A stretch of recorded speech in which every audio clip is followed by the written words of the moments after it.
Sven, good morning to you. Break down that Microsoft chart for our audience because it has been quite resilient this year. What would it mean for the broader markets?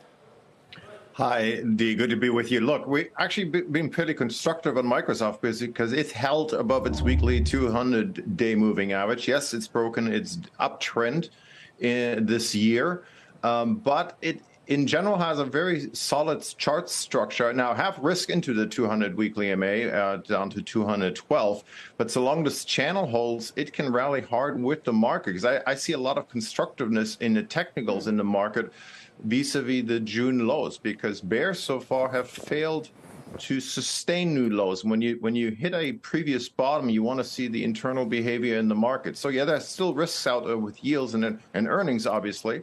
But generally, as long as we hold above those 200 weekly MAs, I think we have room higher. Okay.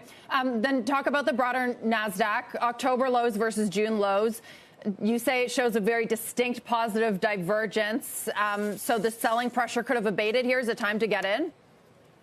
Yeah, I mean, we've been constructive on this because, look at the June lows. Obviously, we had the 10-year yield at 3.5%, and then we had that big summer bear market rally as yields moved off. Now, what happened here in September, October is very interesting on the number of levels. First of all, the NASDAQ, while it did make new lows, it had significant positive divergences, not only in relative strength, but also on the internals. New highs and new lows did not touch those June lows. Small caps didn't make new lows. Bitcoin didn't make new lows. So there was all kinds of divergences in the market that told us that probably not the best time to pile in short, yet that's what a lot of people did, especially on the retail side with record put call volume.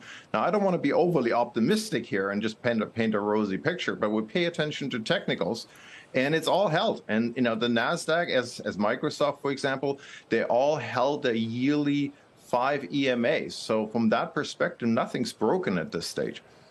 Sven, I want to make sure I understand what you're saying. I mean, it's Northman Trader, right? You're not talking strategy as much as you're talking tactics. It's not a question of whether this is a bear market rally or not. It's whether it's one that you can play.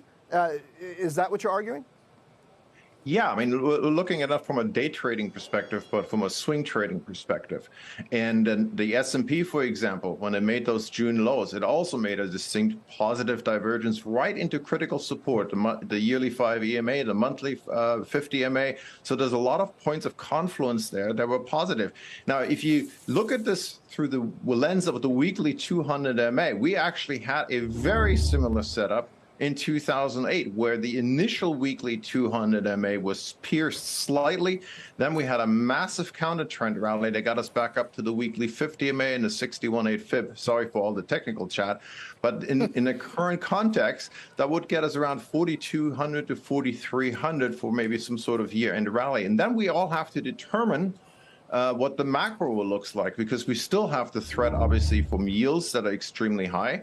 And the fact, by the way, I just wanted to point this out as well, while we tried to make new lows here in October, the 10-year yield had risen significantly above the June highs of 3.5%, nearly 4.4%.